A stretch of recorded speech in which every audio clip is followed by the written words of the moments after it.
Bismillahirrahmanirrahim. Assalamualaikum warahmatullahi wabarakatuh. Innal hamdalillah nahmaduhu wa nasta'inuhu wa nastahdihi wa na'udzu bihi min shururi anfusina wa sayyiati a'malina. May yahdihillahu fahuwal muhtadi wa may yudlil falan tajida lahu waliyyan mursyida. Asyhadu an la ilaha illallah wahdahu la syarika lah wa asyhadu anna Muhammadan abduhu wa rasuluh. Allahumma rabbana lakal hamdu kama yanbaghi li jalali wajhika wa adhimi sultanik. Lakal hamdu bil Islam, lakal hamdu bil iman, wa lakal hamdu bil Quran. Puji beserta syukur kita persembahkan kepada Allah atas segala karunia-Nya.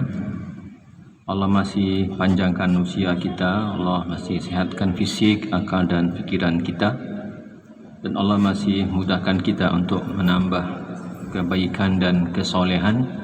Semoga Allah menerima dan lipat gandakan pahalanya. Salawat dan salam semoga tercurah pada Rasulullah Muhammad sallallahu alaihi wasallam, contoh terbaik dalam segala kebaikan. Semoga Allah mudahkan kita mengikuti petunjuk Rasulnya dan kelak dikumpulkan bersama beliau di dalam sorga. Amin ya Rabbal Alamin. Saya masih belum mau lanjutkan kajian tafsir kita. Kalau ayatnya sepertinya tidak banyak penafsiran karena terkait dengan permintaan izin ya, bagi hamba sahaya laki-laki ataupun perempuan ataupun anak-anak yang belum balik untuk memasuki kamar ya. Jadi ada waktu 3 kali yang anak-anak yang belum balik ataupun hamba sahaya tidak boleh masuk ke kamar orang tua atau ke kamar tuannya melainkan dengan izinnya. Ada waktu sebelum subuh, itu waktu orang masih tidur ya. Ada waktu Pailulah sebelum atau selepas zuhur, sekejap istirahat ya, untuk melepas lelah. Orang istirahat di kamar sehingga tidak boleh masuk kecuali dengan izin, dan begitupun sehabis sholat isya. Saya nggak tahu, sudah pernah kita sampaikan ada tema tentang 10 tanda sehatnya hati seseorang. Belum ya, mudah-mudahan di sini belum. Ibu yang mulia, tidak ada yang lebih berharga dibanding hati sanubari. Tidak ada yang lebih mahal dibandingkan itu. Karena itu upaya kita untuk merawat dan menjaganya mestinya lebih serius dibanding upaya kita merawat dan menjaga yang lain. Memenuhi kebutuhannya jauh lebih penting dibanding memenuhi kebutuhan apa saja. Karena dia menentukan arah perjalanan hidup kita, menentukan bagaimana lidah kita berbicara, bagaimana mata kita melihat, bagaimana telinga kita mendengar. Karena dia disebutkan oleh Al-Ghazali seperti panglima. Dialah yang paling menentukan. Maka Nabi katakan, sekadar mengulang, ala inna fil jasadi mudghah idza saluhat saluhal jasadu kullu. Di dalam badan kamu itu ada mudghah, segumpal daging. Bila dia baik, maka akan baiklah semua anggota badan yang lain. Wa idza fasadat, bila dia rusak, maka rusaklah anggota badan yang lain. Ala wahiyal qalbu, ketahuilah dia adalah qalbu. Apa artinya kemarin? Qalbu itu jantung. Kalau secara fisik dia jantung, bukan liver ya, bukan hati seperti yang kita pahami, tapi rongga, organ tubuh yang punya rongga, dipenuhi oleh otot dan bekerja menarik dan melepaskan darah, memompa darah. Itu adalah fungsi jantung. Nah, Nabi katakan alaihi salatu wassalam, al-qulubu arba'ah. Jenis hati itu ada 4. hati itu ada 4. Hati sanubari, ya, hati nurani, hati dalam bentuk spiritual, bukan dalam bentuk fisik, ya. Kalau fisik tadi qalbu itu adalah jantung. Nah, ini sekarang coba ketika Allah katakan yauma la yanfa'u malun wala banun, ketahuilah ketika Nabiullah Ibrahim berkeluh kesah kepada Allah. Ini Nabi, derajatnya sangat tinggi, lalu beliau pun berkeluh kesah, wala tukhzini yauma yub'atsun, ya Allah, jangan hinakan aku pada hari berbangkit. Nabi, coba, dijamin menjadi penghuni sorga dan disebut sebagai Abul Anbiya, bapaknya para nabi. Banyak anak cucu yang jadi rasul, jadi nabi, ya, ada Ishak, ada Yaqub, ada Ismail dan keturunannya menjadi nabi. Ulul azmi minar rusul, rasul utama, salah seorang dari rasul ulul azmi, pasti masuk surga. Tapi namun demikian dia masih berkeluh kesah pada Allah. Wala tukhzini yauma yub'atsun, ya Allah, jangan hinakan aku pada hari berbangkit. Ada apa di hari berbangkit itu? Yauma la yanfa'u malun wala banun. Pada hari berbangkit itu anak-anak dan harta itu enggak berguna. Enggak berguna. Bahkan di Al-Quran disebutkan, ya, bagaimana ketika yafirrul mar'u min akhihi. Seorang adik lari dari kakaknya, kakak lari dari adiknya. Wa ummihi wa abihi, anak lari dari ayahnya, anak lari dari ibunya. Wa sahibatihi wa banihi, pasangan, suami lari dari istrinya, istri lari dari suaminya. Wa banihi, ayah ibu lari dari anak-anaknya. Kenapa begitu? Likulli imri'im minhum yawma idzin sya'nun yuni, karena semua orang sibuk dengan urusannya. Jangan ganggu, saya enggak mau direpotkan, saya juga banyak urusan, begitu. Yauma la yanfa'u malun wala banun illa man atallaha biqalbin salim, melainkan yang bisa selamat pada hari itu adalah yang datang kepada Allah dengan qalbun salim, dengan hati sanubari yang bersih, ya, dengan hati nurani yang bersih, yang bening. Kalau masih kotor, masih banyak sampah di situ, itu tidak akan selamat. Itu adanya di surat Asy-Syu'ara, surat ke-26 ayat 86, 87, 88. Itu doa Nabi Ibrahim yang panjang di situ. Nah, kita ambil 87, 88 surat 26. Apa kata Nabi? Al-qulubu arba'atun. Ketahuilah bahwa hati itu ada 4. Yang pertama, qalbun ajrad, hati yang murni, hati yang bersih, enggak bercampur. Kalau emas tidak 22 karat, tidak 23 karat, tapi 24 karat. Tidak ada kotoran di situ. Bersih dari apa? Dari 2 hal. Bersih dari ghil. Allah katakan orang-orang beriman tu berkata kepada Allah dalam doanya, wala taj'al fi qulubina ghillan, ya Allah, jangan biarkan ada ghil dalam hati kami terhadap orang beriman lainnya.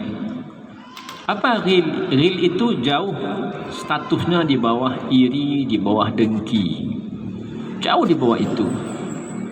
Apa itu? Tidak ada perasaan negatif, ya, tidak ada perasaan tidak enak, tidak nyaman, atau apa namanya, tidak ada kecemburuan sosial kita dengan orang beriman lainnya. Oh, ini saudara saya, ini teman saya, ya, ini sahabat saya. Ketika dia melihat orang beriman, tidak ada beban dalam dadanya, tidak pikir dia itu uangnya dari mana ya beli mobil tu, ada begitu. Oh, kok dia bisa dapat kedudukan seperti itu, dia nyogok berapa ya? Atau gimana kok dia bisa diterima kuliah di situ? Apa pakai joki apa begitu? Tidak ada perasaan-perasaan begitu dalam dadanya kepada orang beriman. Lapang saja, lapang. Makanya wala taj'al fi qulubina ghillan lil ladina amanu. Ya Allah, jangan biarkan ada ghil. Ya, tadi ada kecemburuan sosial, ada perasaan negatif. Pokoknya enggak enak aja deh. Tadi sedang enak-enak lalu lewat dia, tu jadi enggak enakan. Enggak ada pikiran begitu. Yang kedua, ghish. Apa ghish? Tipuan. Enggak ada semangatnya dia, keinginan dia itu untuk merugikan orang lain. Enggak. Ya, dagang, daganglah. Ya, bekerja, bekerjalah. Bergaul, bergaullah. Tidak ada. Awas loh, nanti kena nih. Gitu ya. Nih, nanti dapat sama saya nih. Nih, awas nanti kena. Enggak ada begitu. Tidak ingin merugikan sedikit pun orang lain. Ya, jangankan merugikan, maka Allah bahkan menyebutkan tentang orang-orang beriman itu wa yu'thiruna ala anfusihim walau kana bihim khasasah. Orang beriman itu bahkan memprioritaskan orang lain dibanding dirinya walaupun mereka itu butuh. Itu tingkat persaudaraan yang paling tinggi. Yang paling rendah itu kalau kita berteman, bersaudara sesama seorang muslim dengan muslim lainnya, muslimah dengan muslimah lainnya, itu tidak ada kecemburuan sosial, tidak ada perkaraan negatif, tidak ada di benak kita ini hal-hal buruk dalam dirinya. Itu yang paling rendah, lapang saja. Puncaknya nanti apa? Puncaknya kita prioritaskan orang dibanding kita. Saya lapar, ibu lapar, gimana? Saya dulu, tu tidak begitu sahabat tu. Kalau sudahlah nanti ambil sama kamu dulu, nanti saya makan. Atau yuk kita bagi dua, begitu. Itu paling tinggi. Yang paling rendah sekali itu tidak ada perasaan negatif, tidak ada kecemburuan sosial, lapang saja, tidak ada perasaan curiga kepada orang beriman lainnya. Itu yang kata Nabi, qalbun ajrad, hati yang murni, bersih, steril, ya, tidak ada karat di situ, bersih. Sehingga Nabi katakan dia seperti lentera, seperti lampu. Dia terang dan menerangi. Dia bisa menerima nasihat, menerima masukan, dan bisa memberikan nasihat dan bisa memberikan masukan. Enggak hanya memberi, tapi memberi mau, menerima mau. Qalbun ajrad, bersih. Yang kedua, qalbun aghfal. Apa aghfal? Hati yang terkunci, hati yang tertutup. Gimana mau dapat hidayah? Memang hatinya sudah tertutup. Gimana? Terkunci. Yang Allah sebut khatamallahu ala qulubihim. Allah sudah menutup rapat-rapat pintu hatinya, sudah menguncinya sehingga enggak bisa nurani itu diterangi dengan kebaikan, dengan cahaya iman. Enggak bisa, kan sudah ditutup. Bahkan kalau mau dengar orang menyampaikan Quran, enggak, tutup telinganya. Atau bahkan dia seperti orang kafir katakan, la tasma'u li hadzal Quran, bikinlah kehebohan, keributan. Jangan dengarkan Quran tu. Kalau ada orang sedang ngaji, kalau ada orang sedang ceramah, ya jangan biarkan mereka menikmati. Tapi kalau perlu bahkan ya bikin keributan. Qalbun aghfal, hati sanubari yang tertutup, terkunci. Enggak bisa memberi nasihat dan tidak bisa menerima nasihat. Yang ketiga, itu hati yang terbalik, mankus, hati yang terbalik. Apa maknanya? Dia tahu tapi kemudian dia mengingkari. Alam ini tidak mungkin ada kecuali pasti ada yang menciptakan, dan dia tahu bahwa Allah yang menciptakan langit dan bumi, turunkan hujan, mengganti siang dengan malam. Harusnya Allah memang satu-satunya zat yang wajib untuk disembah. Dia tahu pada awalnya, tapi kemudian mengingkarinya. Mereka tahu tu bahwa Nabi Muhammad alaihi salatu wasalam itu sosok yang bersih dari kecilnya, dari kecil, tidak ada masalah dari kecil. ya, tidak mengucapkan kata-kata kotor, tidak mengambil barang milik orang lain, tidak melakukan kejahatan, tidak lakukan tindakan asusila. Enggak ada nabi itu. Mereka tahu. Tapi gimana ya? Akhirnya kemudian mengingkari kenabian dan kerasulannya. Kalau yang pertama tadi adalah hati sanubarinya orang beriman, yang bersih, yang sehat, yang bening itu. Yang kedua yang tertutup, yang terkunci itu adalah hatinya orang kafir. Yang ketiga ini hati yang terbalik, itu hatinya orang munafik. Yang Allah sebutkan fi qulubihim maradun fazadahumullahu marada. Ada penyakit dalam hati mereka. Mereka rawat juga penyakit itu terus, ya, bukan diobati tapi dijaga, dipelihara penyakit itu. Allah tambah penyakitnya. Tahu Rasul itu tidak sembarangan ngomong, tapi kemudian mengingkarinya. Nah, yang keempat ada hati yang disebut dengan hati yang bercampur. Campuran apa? Ada campuran antara iman dan kufur di situ. Keimanan dalam hati sanubari orang-orang seperti itu seperti biji yang di sekitar biji itu ada air. Kalau biji itu disirami oleh air, maka dia tumbuh, dia membesar dan dia berbuah. Jikalau hati itu terus disirami dengan ilmu, dengan keimanan, dengan kesolehan, dengan ketakwaan, itu baik hatinya, karena ada biji, ada bibit yang disirami terus oleh air, oleh kesolehan, oleh ketaatan. Tapi kekafiran yang ada dalam hati yang sebelah lagi itu seperti kudis. Maaf ya, kudis. Yang di sekeliling kudis itu ada darah dan nanah.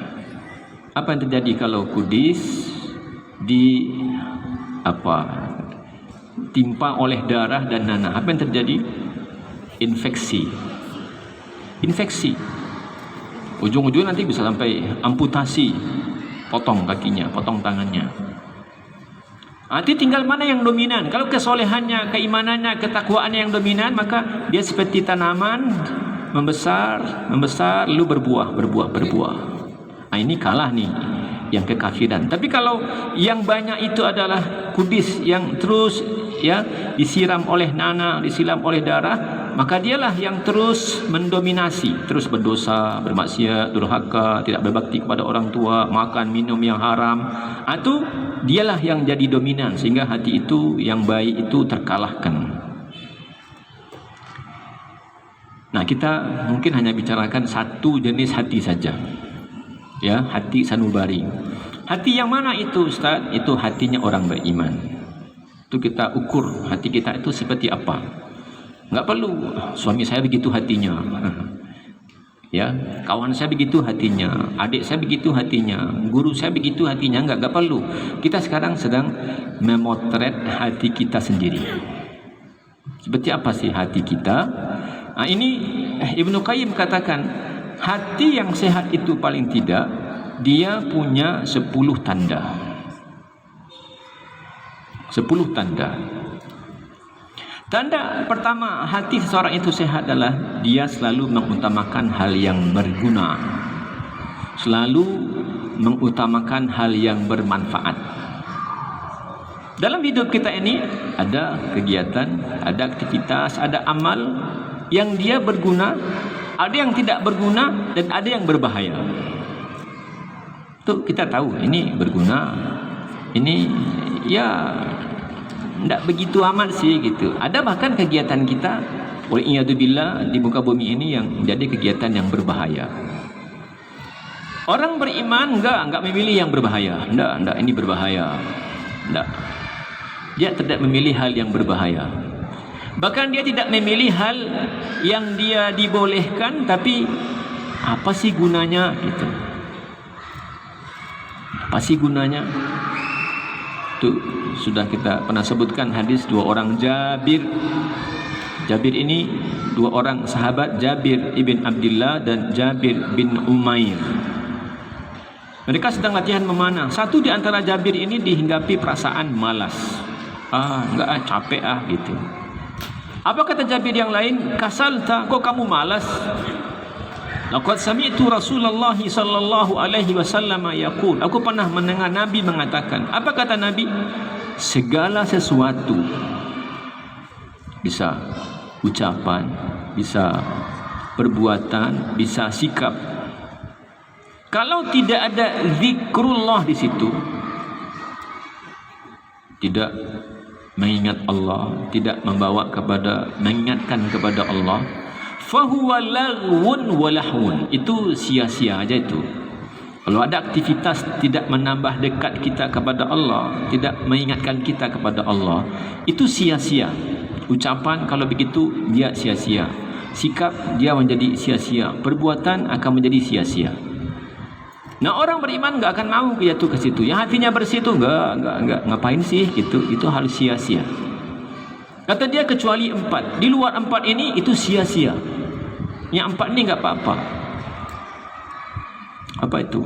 Pertama, latihan memanah, itu enggak apa-apa.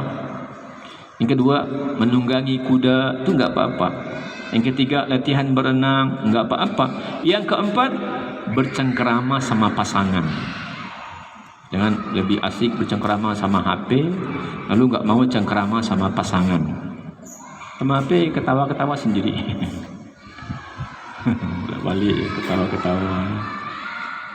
Apa sih ganggu? Enggak. Justru kata Nabi, 4 hal itu enggak apa-apa. Mau habis pun waktu bercengkerama sama suami, sama istri, enggak apa-apa. Itu bukanlah hal yang sia-sia. Di luar itu sia-sia. Nah, kita boleh mikirkan, ada begitu banyak ucapan, begitu banyak sikap, begitu banyak perbuatan kita. Kadang-kadang gimana lagi ya gitu, gimana lagi? Memang sudah seharusnya begitu. Nah, kita boleh, kalau itu memang sudah menjadi budaya, kebiasaan, ya sehari-hari sudah begitu di lingkungan kita. Nah, ukur porsinya. Ukur porsinya. Pokoknya kalau sudah sore itu harus ngumpul di situ. Gitu ya. Kalau sudah sore, mak-mak itu harus ngumpul di situ. Cerita. Kalau sudah malam minggu, anak-anak muda itu ya harus ngumpul di kafe itu. Ukur porsinya, ukur porsinya. Memang enggak bisa, ya sudah ukur porsinya. Kadang-kadang anak-anak muda pokoknya kalau setiap malam tuh kalau enggak main futsal, itu gimana sih? Ukur porsinya, karena di luar yang 4 tadi itu sia-sia. Kalau mau juga, lihat porsinya, jangan habiskan waktu. Apa maknanya? Ya kita berguna, yang berguna untuk kegiatan dunia kita, untuk hidup dunia kita, dan untuk hidup akhirat kita. Kita bisa membaca, kita bisa belajar, kita bisa diskusi, ya, kita bisa lakukan banyak kebaikan, mengajarkan orang masak ini, mengajarkan orang bikin ini. Itu namanya hal yang berguna. Orang beriman, ya, dia mungkin baca buku ini, dia mungkin, ya, dia akan belajar Quran, dia mungkin akan dengar pengajian, dia mungkin memasak, dia mungkin mengajarkan orang A, B, C dan seterusnya. Jadi hati orang yang sehat, dia hanya akan gunakan aktivitasnya kepada hal yang berguna. Itu kita boleh ukur. Alah kerajo, tak ada gunanya. Itu tidak ada tuh. Tidak ada dalam kehidupan orang beriman. Biar-biar kata saya, itu tidak ada, tidak ada. Ya, kecuali yang 4 tadi itu, menghabiskan waktunya berenang, habiskan waktunya memanah, habiskan waktunya menunggang kuda, habiskan waktunya bersama keluarganya. Enggak apa-apa. Yang lain-lain di luar yang 4 itu, kalau enggak bisa ditinggalkan, maka ukur porsinya. Sejauh mana kita butuh? Sejauh mana? Kalau butuh, enggak apa-apa. Tapi ini sia-sia, tapi akhirnya waktu habis, lalu enggak ada gunanya, itu jangan. Yang kedua, orang yang hatinya bersih, yang hatinya sehat, lebih memprioritaskan urusan akhirat dari urusan dunia. Ini masalah prioritas ya, mana yang mesti didahulukan? Mana kita prioritaskan?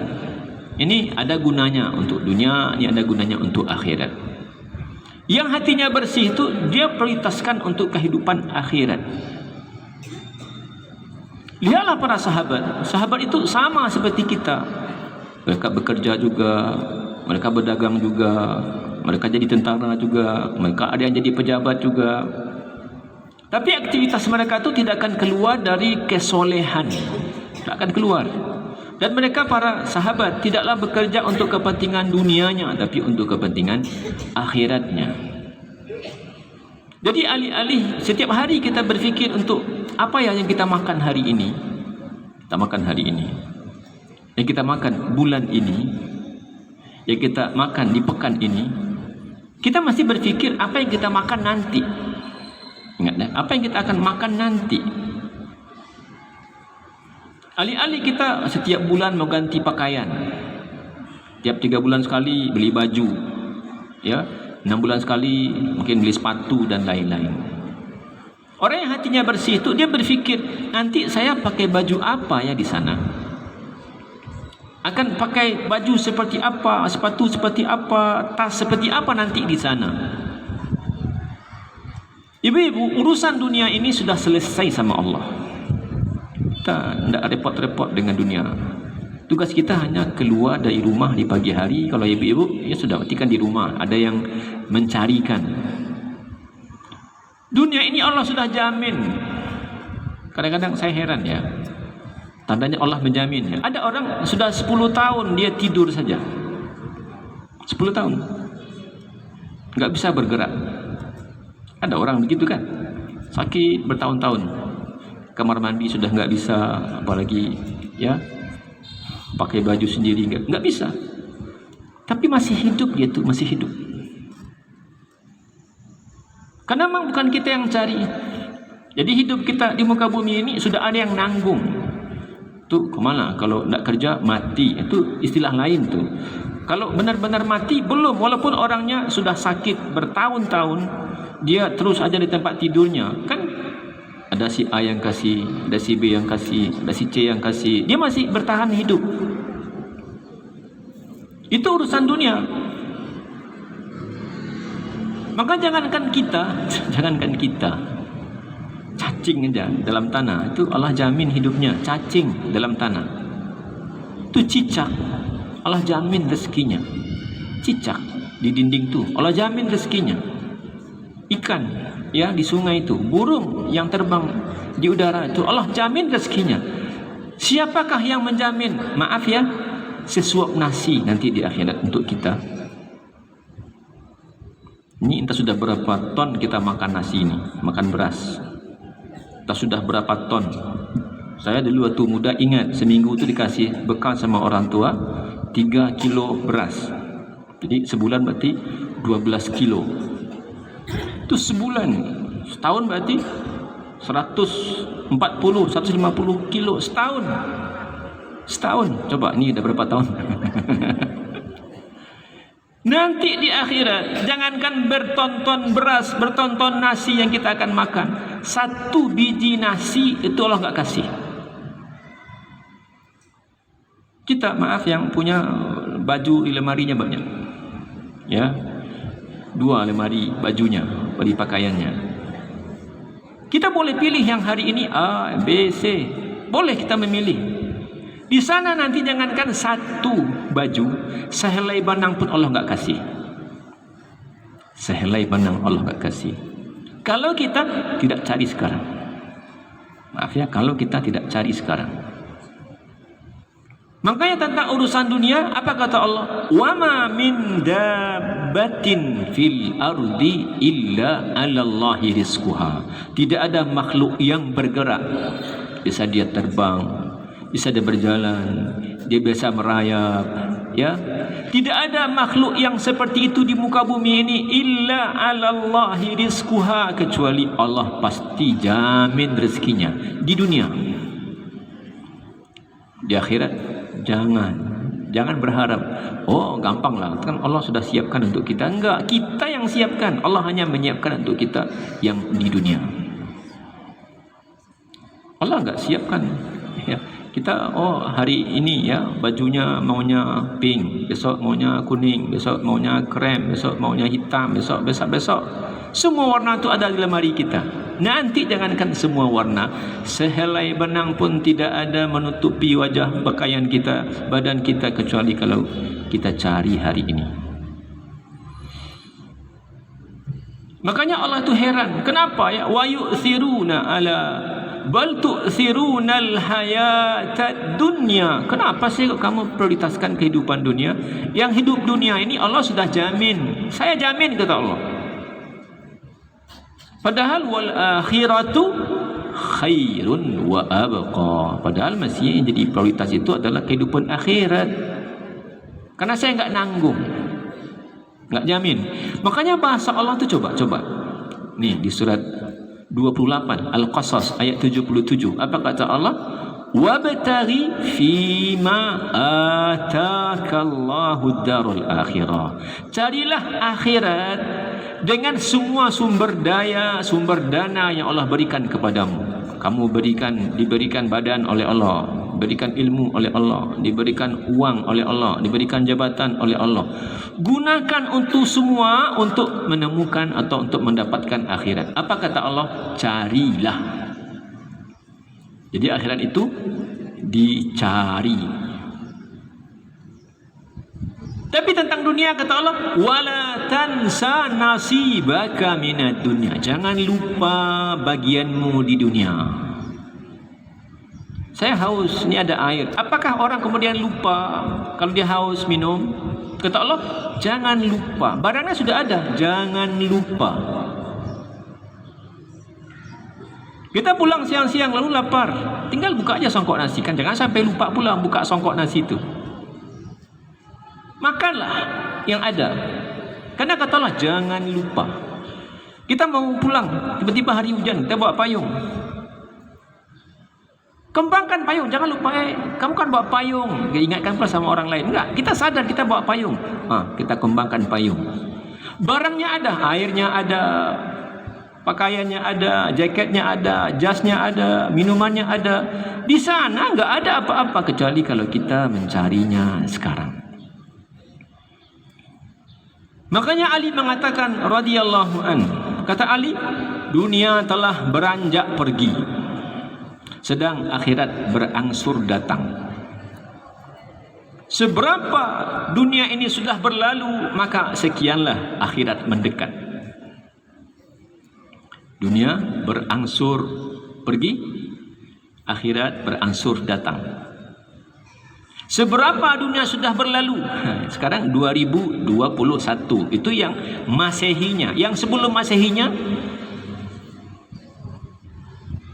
yang Nabi Nuh hidup 1000 tahun, yang Nabi Adam hidup sekian ribu tahun, yang nabi-nabi seterusnya.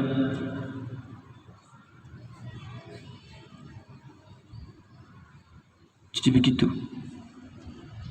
Dunia Allah enggak jamin. Yang Allah jamin, dunia Allah jamin, akhirat Allah enggak jamin. Makanya jangan lupa. Makanya Ali katakan dunia beranjak pergi, akhirat berangsur datang. Jadi berapa sebenarnya dunia sudah pergi, segitulah dunia akhirat datang, mendekat.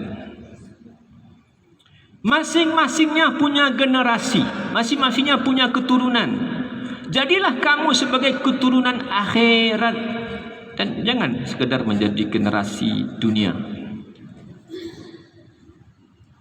Maka Nabi katakan alaihi salatu wassalam, kun fid dunya, jadilah di muka bumi ini seperti abiru sabil, kamu seperti orang yang sedang menyeberang jalan. Kun fid dunya ka'annaka gharib, jadilah di muka bumi ini seperti orang asing. Kita enggak nyaman-nyaman betul di muka bumi ini. Dah pengen 100 tahun lagi, 200 tahun lagi, 300 tahun lagi, enggak. Memang enggak nyaman dunia ini, apalagi semakin tua semakin enggak nyaman. Ya, semakin tua semakin enggak nyaman. Wa'ud nafsaka min ahlil kubur, dan hitunglah dirimu sebagai salah seorang penghuni kubur. Kan kita tahu kita ini disensus setiap 10 tahun sekali. Jadilah kita sebagai penduduk Indonesia. Kalau tidak ada, kurang cek penduduk Indonesia. Sekali 10 tahun ya, 270 sekian. Ya, tahun 2010. Sekarang 2020 tentu sudah lebih lagi. BPS itu, BPS tu yang menghitung berapa penduduk, apa penghasilannya, apa pekerjaannya, berapa pendidikannya, itu BPS. Kita pastikan kita ini menghitung diri kita ini sebagai salah seorang calon penghuni kubur. Itu yang dihitung. Biarlah orang yang hitung kita ini di dunia segitu, tapi yang kita hitung kita ini adalah salah seorang bakal penghuni kubur. Maka jadilah kamu sebagai apa? Generasi akhirat, generasi masa depan, bukan generasi sekarang. Generasi masa depan itu bukan 20 tahun lagi, 50 tahun lagi, enggak, nanti di akhirat. Dan jangan jadi generasi dunia. Cita-citanya, harapannya, mimpinya, semua urusannya adalah dunia.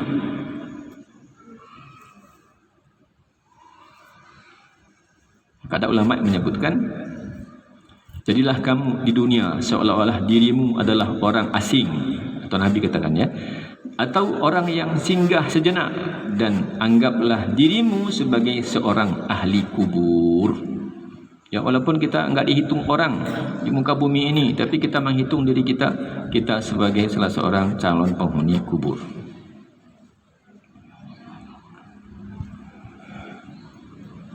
Yang ketiga, orang yang hatinya bersih, yang bening hatinya itu selalu mengingat Allah. Bukan seperti orang lapar. Kita yang terbiasa makan 3 kali sehari, itu kita ingat makan tuh 3 kali sehari. Kalau makan 4 kali sehari, 5 kali sehari, ya tuh lain tuh. Dari kecil kita biasa sarapan pagi, makan pagi-pagi itu, siang juga begitu, malam juga begitu. Kalau sudah datang jamnya, itu dia ingat. Biasa sarapan, makan jam berapa? Jam 7. Oh, udah lewat 1/4. Mana nih? Mulai hilang keseimbangannya. 7:30 belum juga lagi. Mana orang di rumah nih? Nggak ada. Nah, gitu kan ya. Kenapa? Dia lapar. Kalau belum dapat, dia belum nyaman. Siang nanti juga begitu, malam juga begitu. Orang yang hatinya sehat lebih butuh kepada ingat Allah, melebihi butuhnya orang lapar kepada makanan. Karena butuh kepada makanan dan minuman itu hanya 3 waktu. 3 waktu. Sudah, dia marah-marah, kesal dia. Ya, makanya ibu-ibu kalau sering-sering dimarahin bapak-bapaknya itu pagi-pagi kasih makan. Sudah selesai. Ya, kalau kanyang farilah aman tuh. Ya, pada marah-marah aja gitu kan. Ya sudah, kasih makan. Nah, sudah selesai makan tuh, selesai. Sudah terang matahari itu. Tapi kebutuhan kita kepada ketenangan, kenyamanan, ya, ketentraman batin itu bukan 3 waktu sepanjang hari. Kita butuh ketenangan, kedamaian, ketentraman batin sepanjang waktu. Makanya kalau makan dan minum hanya 3 waktu, tapi ketenangan kan kita butuh itu kan. Kan tidak mau kita. Pagi kita tenang, nyaman, nanti 2 jam lagi kita cemas. Nanti habis zuhur sudah makan sejenak 1 jam kemudian kita takut, kita khawatir. Kita mau sepanjang hidup, setiap hari kita hidupnya tenang, nyaman, damai. Dan Allah sudah katakan nggak ada obatnya kecuali satu. Apa obat tenang itu? Berzikir kepada Allah. Ala bizikrillahi tatma'innul qulub. Hanya, coba, hanya, tidak ada yang lain. Tak boleh berzikir sambil nonton TV, Ustaz. Berzikir sambil narkoba, Ustaz. Berzikir sama ya di zikir juga lalu ke karaoke juga, Ustaz. Tidak, hanya, katalah hanya. Tidak ada yang kedua, tidak ada yang ketiga, tidak ada yang keempat. Obat yang bisa menenteramkan hati itu cuma satu, berzikir kepada Allah. Ala bidzikrillahi tatmainnul qulub. Kan kalau kita butuh sepanjang hari, bahkan sepanjang hayat ini hidupnya tenang dan damai, maka tentu kita butuh zikir sepanjang waktu, sepanjang hari. Makanya daripada lama-lama nonton TV, lama-lama pegang ini kan, astagfirullah, subhanallah, la ilaha illallah, Allahu akbar, la haula wala quwata illa billah. Sambil jalan pagi, goes atau jalan-jalan, subhanallah, alhamdulillah, la ilaha illallah, Allahu akbar, subhanallah bihamdihi, subhanallahil azim, la haula wala quwata illa billah. Kenapa? Karena hanya itu caranya mendapatkan ketenangan. Tak ada cara yang kedua, hanya itu. Makanya Allah katakan, ala, ketahuilah, ketahuilah, ala bidzikrillahi, hanya dengan mengingat Allah saja hatimu menjadi tenteram. Jadi tidak ada piti banyak, awak tanang dah lah. Lai banyak pitinya, enggak, bukan. Ya, karena dia berkuasa hatinya tenang. Enggak, belum tentu orang yang punya kuasa itu hatinya tenang. Belum tentu. Ya, oh banyak followernya. Follower apa nama itu? Pengikutnya ya, ratusan ribu, jutaan. Apakah orang-orang begitu hanya tenang? Belum tentu, belum tentu. Kalau tidak mengingat Allah, kata Allah, enggak, hanya dengan mengingat Allah hati itu menjadi tenang, menjadi tenteram. Yang ketiga, jadi orang yang hatinya sehat lebih prioritaskan urusan akhiratnya. Dunia ini sudah dijamin oleh Allah, sudah dijamin. Tinggal satu aja, apa? Keluar rumah, laki-laki ya, keluar rumah pagi-pagi hari bekerja, apapun kerjaannya, itu Allah kasih rezeki. Preman aja dapat rezeki juga, preman. Bisa aja coba beli bareh kan, preman beli barehnya. Perampok, tukang begal, dapat duit juga dia. Apalagi yang kerjanya baik, yang halal, yang tayyib, masa enggak dapat? Makanya Allah kata, Nabi katakan alaihi salatu wassalam, "Lau tawakkaltum 'alallahi haqqa tawakkuli." Kalau kalian benar-benar bertawakal, bismillah, keluar rumah kerja, apa aja bentuknya. Kalau kalian benar-benar begitu, maka Allah pasti berikan kepada kalian rezeki itu. Kama yarzuqut tayra, seperti bagaimana Allah beri rezeki kepada seekor burung. Di mana burung itu tinggal? Sana, Danau Singkarak. Danau Singkarak tinggalnya burung itu. Di mana sarapan paginya? Sana, Moropane. Tidak sekolah gitu, tidak tamat SD. Apalagi sarjana burung enggak. Dan coba ya, dia tahu dia panen di sana, habis berarti tidak sana lagi makan. Tidak sana makan lagi, kenapa? Habis makanan. Pindah ke mana? Ke Talang. Pindah sana Swalunto. Pindah sana Batu Sangkar. Masya Allah, Masya Allah. Asal mau bergerak dari rumah, itu dapat aberangnya apa-apa. Di rumah mah kena pek sakit. Itulah. Pailah keluar tu, pai. Biar makanan kenyang-kenyang, pai keluar. Begitu kan. Lalu aja di rumah aja ya nggak dapat. Kalah sama burung. Burung tuh sana, tinggal di sana, gunung sana, Singkarak tinggal tinggi sekali itu, di sulit air lagi tinggi. Jadi makan paginya, seminggu situ habis, pindah ke sana, padahal nggak sekolah. Masa kalah kita sama burung? Masa kalah sama burung? Urusan dunia ini tinggal manggari. Ya keluar dari rumah itu, keluar. Makanya ada yang mengatakan kehidupan hati. Fisik ini itulah dengan makan, dengan minum, ya. Kehidupan hati terletak pada mengingat yang maha hidup dan yang tidak pernah mati. Hati kita ini hidup enggak? Kalau badan hidup, dia bergerak, dia kan, dia makan, dia minum, ya. Hidup tanda. Apa tanda hidupnya hati kita? Bagaimana dia menghidupkan hati kita ini? Dia hanya hidup hati ini dengan mengingat yang maha hidup dan tidak pernah mati. Ingat dia, ingat. Diberi ini, ingat.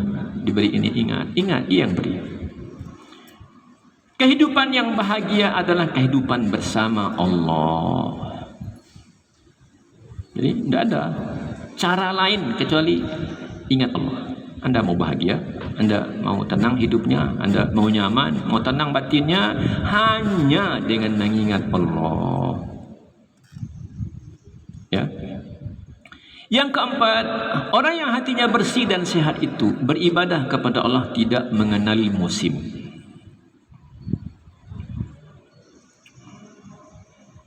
Musim taat, musim amal soleh. Bulan puasa, ya banyak puasa gitu kan ya. Banyak baca Quran. Banyak sedekahnya. Banyak tahajudnya. Habis Idul Fitri? Enggak ada. Itu enggak sehat.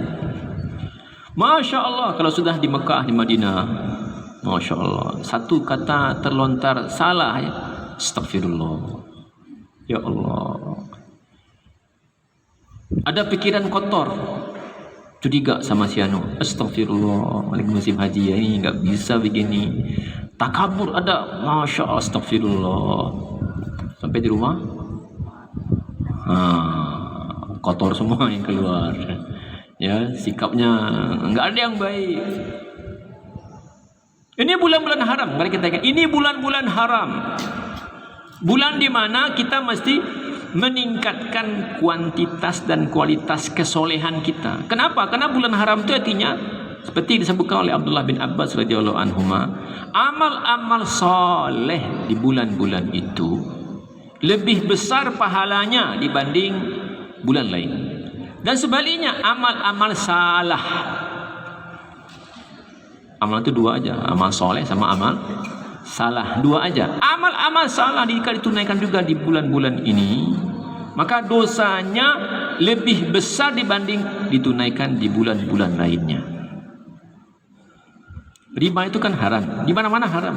Tapi sekarang makan riba juga lebih besar dosanya. Makanya pilihannya dua. Kalau bisa kita memperbanyak dan meningkatkan kualitas kesolehan kita, tingkatkan, perbanyak. Andai tidak bisa, apa yang kita lakukan? Meminimalisir kesalahan.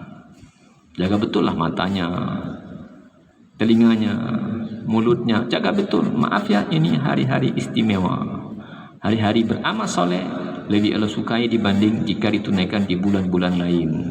Ada apa Ustaz? Ini bulan Rajab itu salah satu bulan haram, bulan suci. Yang Nabi sebutkan ada 4, 3 berturut-turut, Zulqa'dah, Dzulhijjah dan Muharram. 1 terpisah, yaitu bulan Rajab.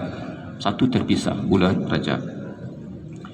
Jadi orang yang hatinya bersih, yang bening jiwanya itu, dia tidak mengenal musim dalam ketaatan. Ini semua orang puasa, masa kita enggak puasa? Semua orang baca Quran, masa kita enggak baca Quran? Semua orang begini, masa kita enggak? Enggak. Dan tidak pula hanya mendekat kepada Allah ketika sedang ada maunya. Sedang ada maunya. Ya. Panjang, ya Allah, ini jodoh enggak ya? Lama istikharahnya, banyak tilawahnya, belum cukup ya, panjang zikirnya, panjang doanya. Ya Allah, ini ada peluang nih, kursi jadi kepala A, kepala B, kepala C. Ya Allah, pengen betul dengan kursi itu, berharap sekali dapat kursi itu. Panjang doanya, lama zikirnya. Ketika dapat kursinya, lupa. Dapat kursinya, lupa. Kalau nggak dapat kursinya, kecewa. Gimana sih? Udah lama, panjang zikirnya, nggak dikasih juga, gitu. Jadi orang yang bersih hatinya, yang sehat jiwanya itu, dia tidak beribadah kepada Allah mengenal musim. Dia tahu. Maka di surat Al-Hijr ayat terakhir, ya, surat Al-Hijr surat 15 ayat terakhir, apa kata Allah? Wa'bud rabbaka hatta ya'tiyakal yaqin. Beribadahlah kamu kepada Tuhanmu sampai datang kepadamu al-yaqin. Apa yakin itu artinya? Kematian. Kematian. Beribadahlah kamu kepada Tuhanmu sampai datang kepadamu kematian. Jadi bukan beribadahlah kamu kepada Tuhanmu lagi ada maunya. Beribadahlah kamu kepada Tuhanmu di bulan Ramadan. Beribadahlah kamu kepada Tuhanmu di tanah suci. Enggak. Hatta ya'tiyatal yaqin, sampai datang kepadamu al-yaqin, kematian. Keyakinan. Ibn Abbas mengatakan maknanya adalah kematian. Baru berhenti beribadah. Orang yang sehat hatinya, bersih jiwanya, tidak hanya beribadah ketika sedang susah. Kan ada juga yang tipenya begitu kan, ya, walaupun kadang-kadang sudah susah marah pula sama Allah. Ada juga orang yang susah semakin dekat kepada Allah. Sebaik-baiknya orang yang mendekat kepada Allah di waktu lapang dan di waktu susah, bukan hanya di waktu susah. Ketika sedang kaya dan ketika sedang miskin, bukan hanya sedang miskin. Ketika sedang banyak masalah atau bahkan enggak ada masalah. Makanya Nabi kita katakan alaihi salatu wassalam, ta'arraf 'alallahi firraha. Kamu ingat ya? Berakrab-akrablah kamu, berta'aruflah kamu, berkenalanlah lebih dekat dengan Allah ketika kamu sedang lapang, sedang senang, sedang cukup, sedang sukses. Agar ya'rifka fi syiddah, kalau kamu sedang susah, ketika kamu sedang sulit, dalam keadaan sakit, ada masalah, Allah juga ingat. Oh iya. Jangan hanya lagi ada maunya, minta kalau habis maunya, dapat maunya, tu lupa. Makanya tu Nabi Yunus Allah abadikan dalam Quran. Dia sosok kalau hidupnya senang, dalam keadaan damai, dalam keadaan dia tenang, dia terus bertasbih kepada Allah. La ilaha illa anta subhanaka inni kuntu minadh dhalimin. La ilaha illa anta subhanaka inni kuntu minadh dhalimin. Ketika dalam perut ikan dia baca juga la ilaha illa anta subhanaka inni kuntu minadh dhalimin. Sehingga malaikat itu heran, ini suara apa? Siapa ini? Benar-benar didengar oleh malaikat. Sautun ma'rufun fi baladin gharib.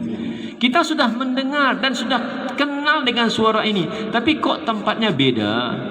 Ya, biasanya di darat, sekarang di laut, terus ke atas kan naik tuh suaranya Nabi Yunus tuh. Kata malaikat, itu Yunus ibnu Matta. Itu suara Nabi Yunus dalam perut ikan. Berbondong-bondonglah malaikat datang menghadap Allah. Ya Rabb, ya Allah, ya Tuhan, tolong hambamu Yunus sedang berada dalam perut ikan. Makanya Allah katakan, kalau bukan karena dia dulu rajin bertasbih ketika sedang sehat, sedang aman, sedang lapang, andai dia dulu malas bertasbih seperti yang dia baca itu, dia akan dibiarkan oleh Allah dalam perut ikan itu sampai hari kiamat. Tapi karena hari-harinya la ilaha illa anta subhanaka inni kuntu minadh dhalimin, la ilaha illa anta subhanaka inni kuntu minadh dhalimin. Ketika dalam kondisi bahaya, yang dulu dia kerjakan itu menjadi syafaat, memberi syafaat. Ingat ya, amal-amal kita itu berguna. Ada gunanya menyembuhkan penyakit atau mengurangi penyakit. Ada gunanya menghilangkan masalah, ada gunanya mengurangi masalah. Ada gunanya menghapus beban, ada mengurangi beban. Kalau kita enggak pernah kenal Allah, enggak dekat dengan Allah dulu, Allah akan biarkan. Teruslah, Allah enggak peduli, Allah enggak peduli. Di amal soleh kita itu berguna. Apapun yang kita lakukan dalam bentuk kesolehan, dia berguna.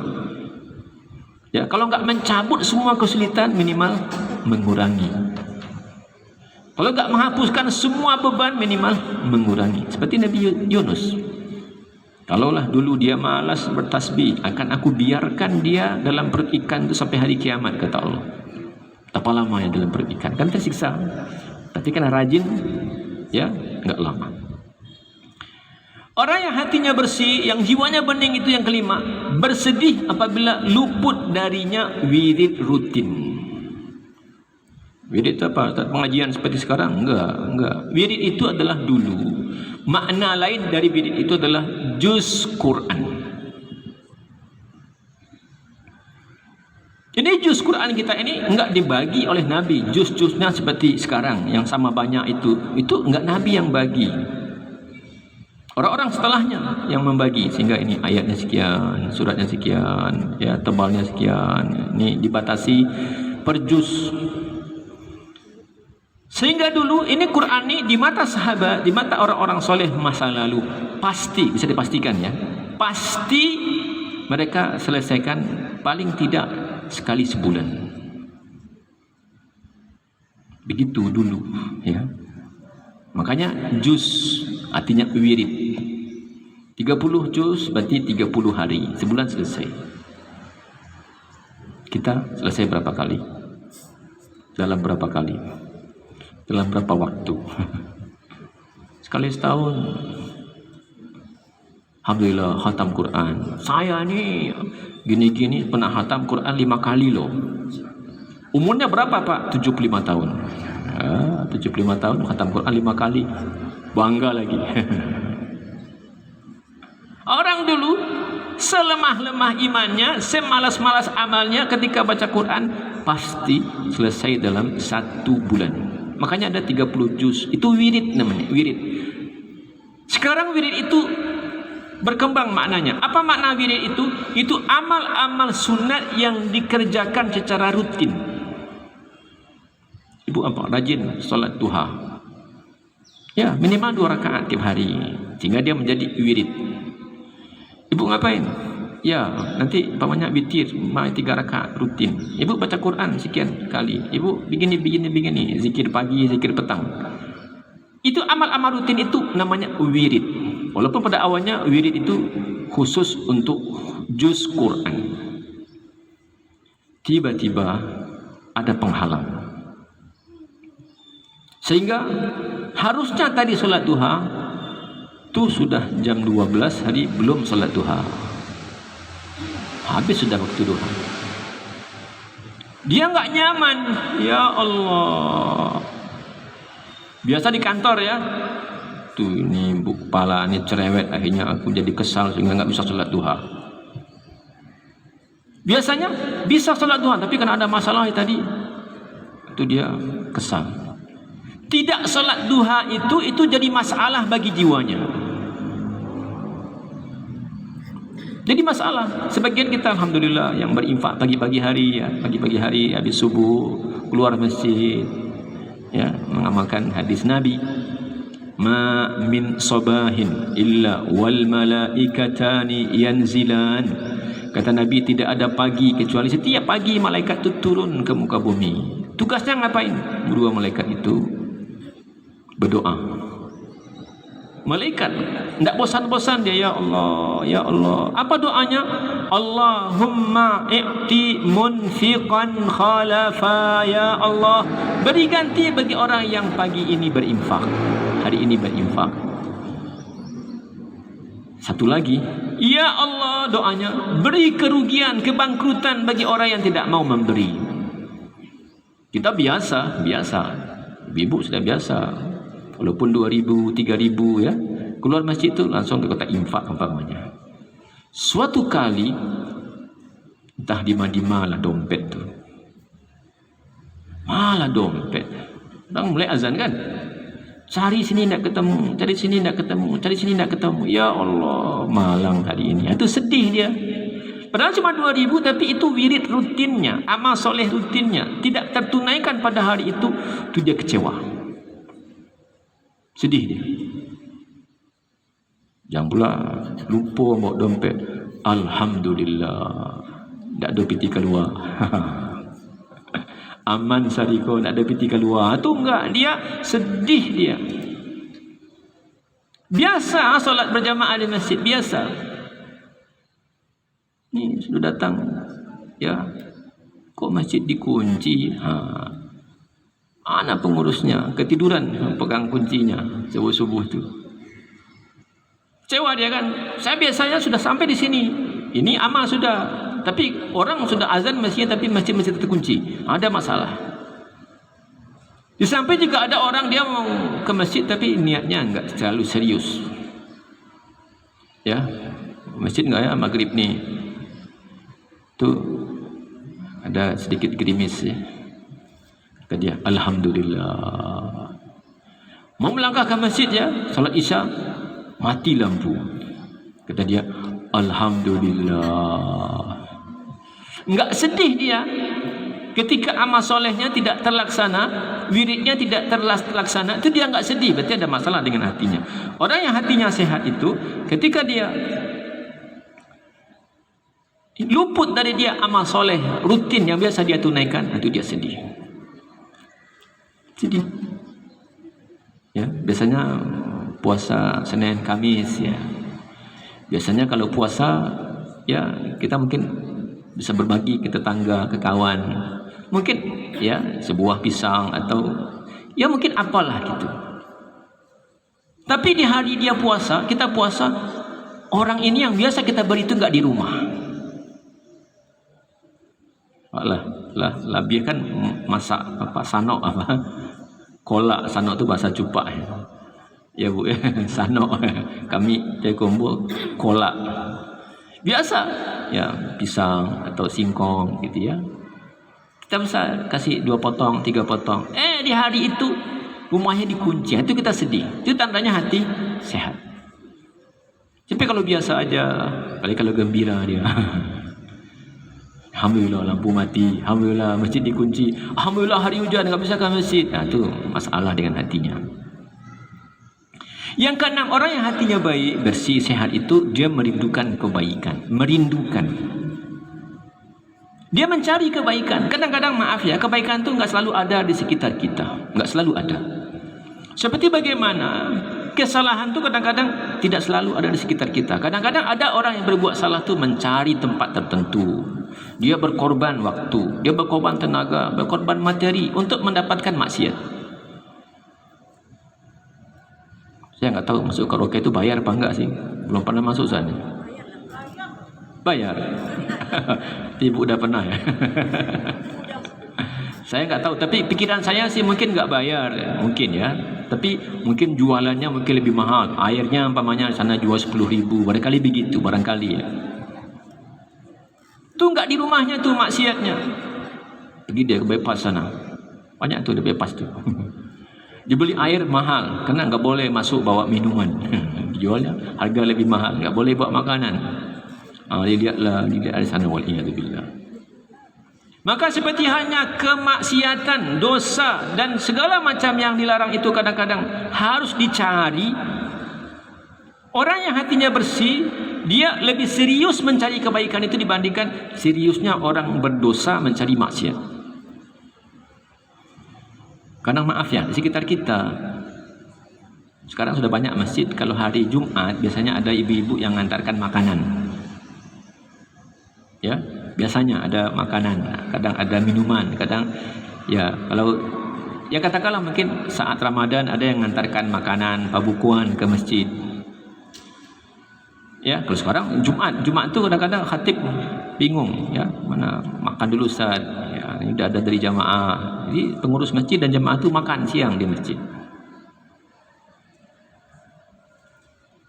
Nah, kadang itu nggak ada di tempat kita. Kita pengen membantu. Gimana ya?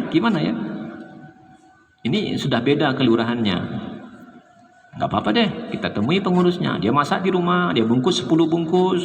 Kadang ada yang dibeli, ada yang dimasak. Diantarkan ke masjid itu.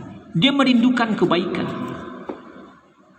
Dia rindukan. Apalagi yang bisa saya lakukan? Apalagi yang saya bisa kerjakan? Rindu. Ya. Orang lapar itu rindu dengan makanan. Orang yang telah candu dengan dosa itu rindu. Itu orang narkoba itu konon kalau belum dapat narkoba ketika sedang sakau itu bisa gila dia. Tanda kutipnya. Kalau belum dapat, ya sedang datang itu belum dapat, dia bisa nonjok siapa aja. Ya, dia bisa nyuri apa saja, dia bisa ambil apa saja, pokoknya harus dapat.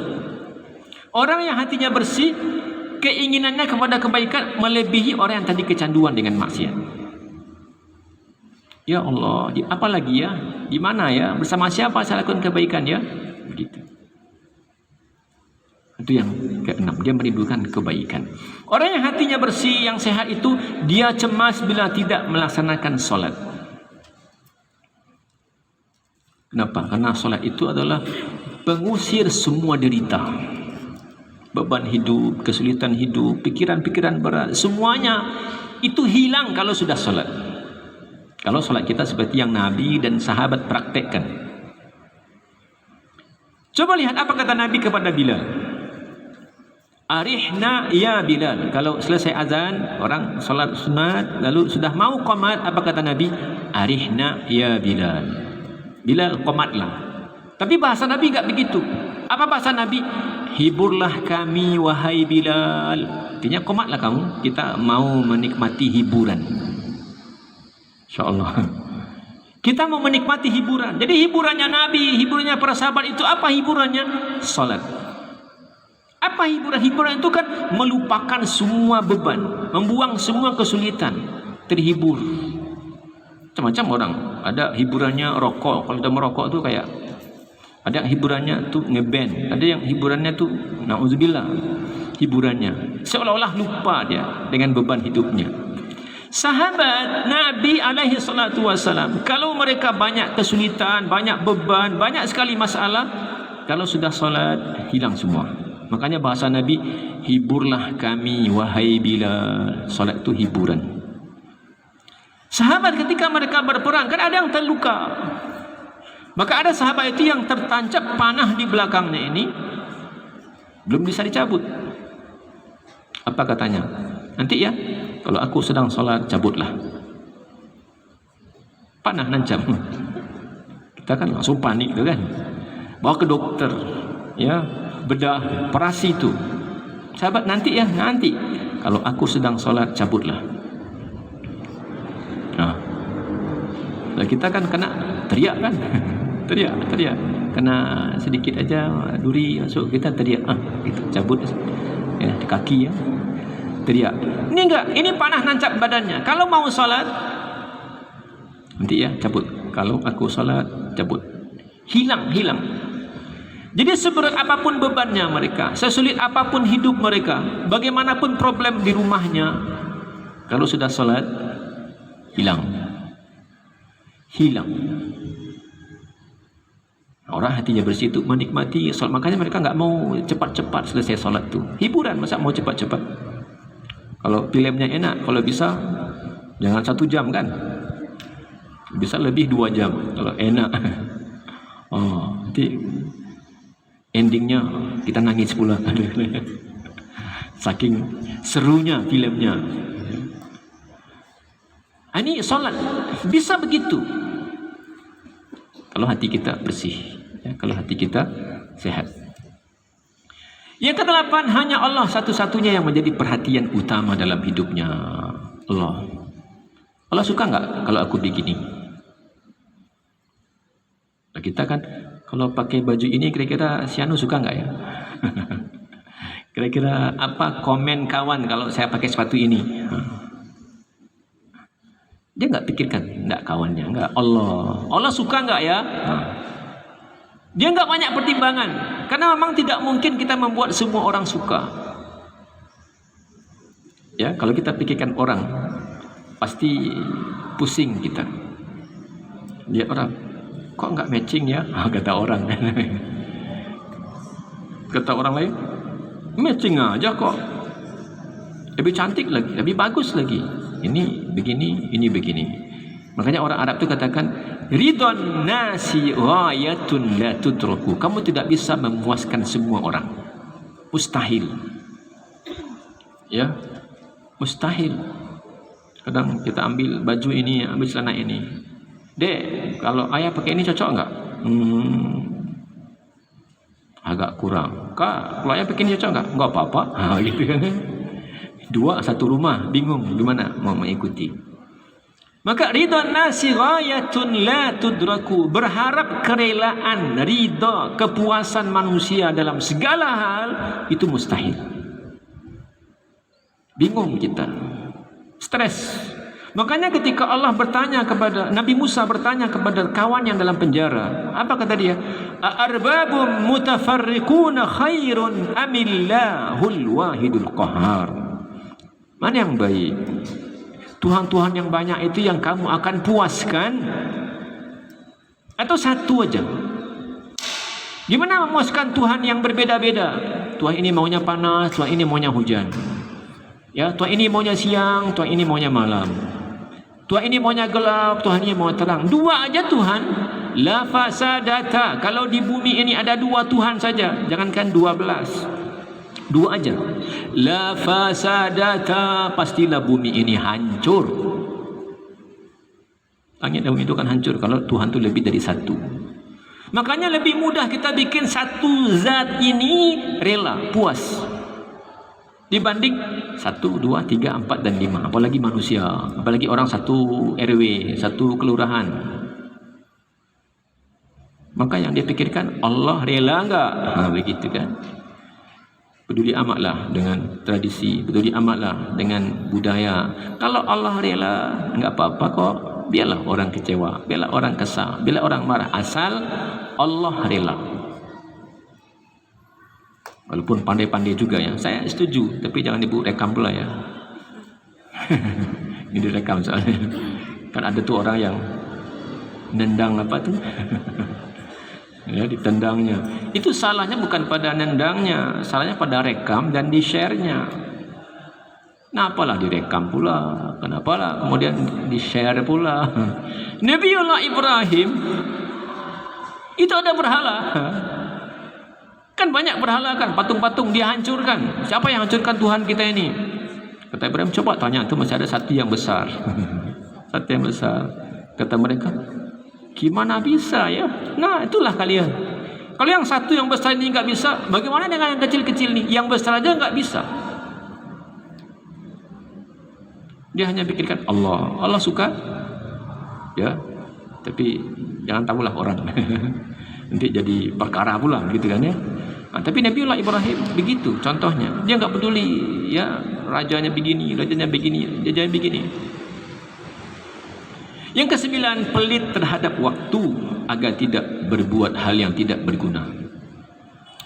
Modal dagang kita ini, modal utama kita dalam hidup ini adalah usia, waktu.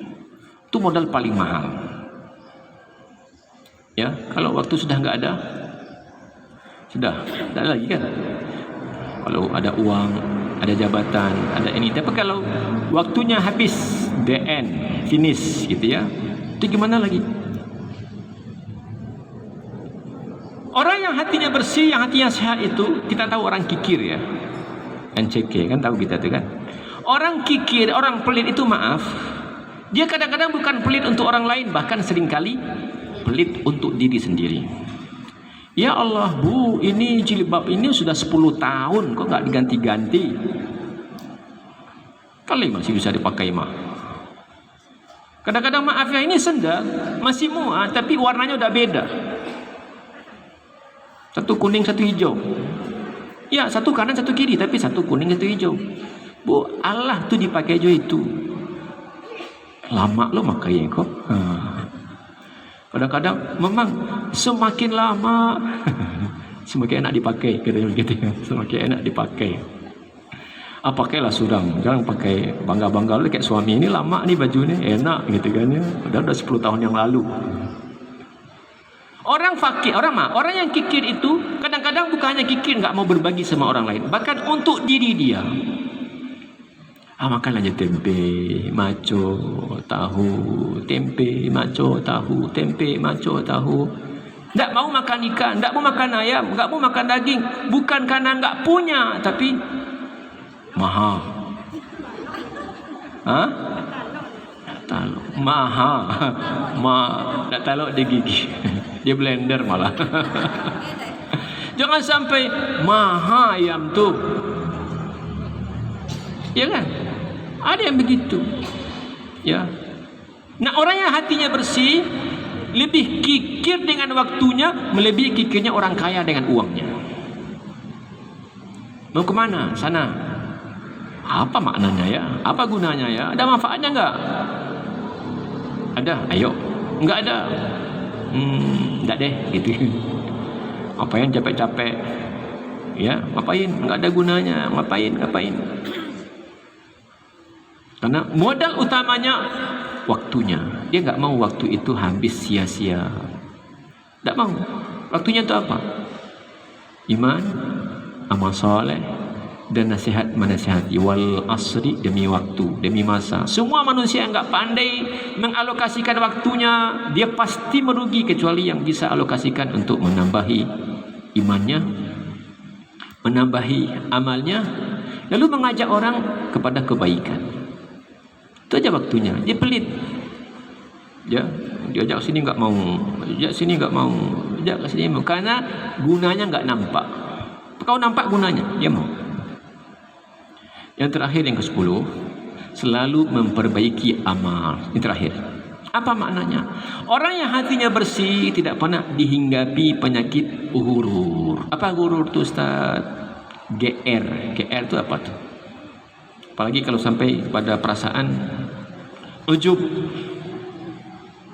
Ambo rajin sembahyang, rajin pergi mengaji, ya, rajin salat duha, itu bangga-bangga, itu maksiat jadinya. Orang yang hatinya bersih itu sudah banyak amalnya, sudah baik amalnya, dia pengen lebih baik. Kan ya berat tuh. Dia sudah selesaikan Quran sekali sebulan, dia pengen gimana caranya agar bisa 2 kali sebulan. Dia sudah bisa rutin tiap hari salat duha 2 rakaat, dia pikir gimana caranya agar bisa 4 rakaat. Dan dia bisa 15 menit, 10 menit, 20 menit sebelum subuh dia sudah bangun. Dia berpikir gimana caranya agar 1 jam sebelum subuh itu bisa bangun. Terus berpikir untuk meningkatkan amalnya, memperbaikinya, menyempurnakannya. Orang yang hatinya sakit, sedikit amalnya, kadang hatinya takabur lah kan, hebat lahnya si anu. Dia enggak lihat orang yang sedikit, si anu kok malas betul, padahal ya dia tidak tahu amal orang lain. Tapi orang yang hatinya bersih, yang sehat itu sudah banyak amalnya, dia ingin lebih baik dan lebih sempurna. Ibu-ibu, seperti yang tadi di awal, kita tidak ingin menatap hati orang, tapi kita menatap hati kita sendiri. Karena tidak ada yang lebih mahal dibanding hati itu. Rawatlah, jagalah. Nggak ada yang sehat kecuali nih, kalau punya 10 tanda itu berarti hatinya sehat. Kalau 100% alhamdulillah, 90% alhamdulillah, 80% alhamdulillah. Kurang Ustaz, terus naik. Kalau ini enggak ada atau lawannya, berarti hati kita rusak. Kalau rusak hati, enggak selamat di dunia, tidak pula selamat di akhirat. Allahu a'lam bissawab. Alhamdulillah rabbil alamin. Subhanakallahumma bihamdika asyhadu an la ilaha illa anta astaghfiruka wa atubu ilaik. Assalamualaikum warahmatullahi wabarakatuh.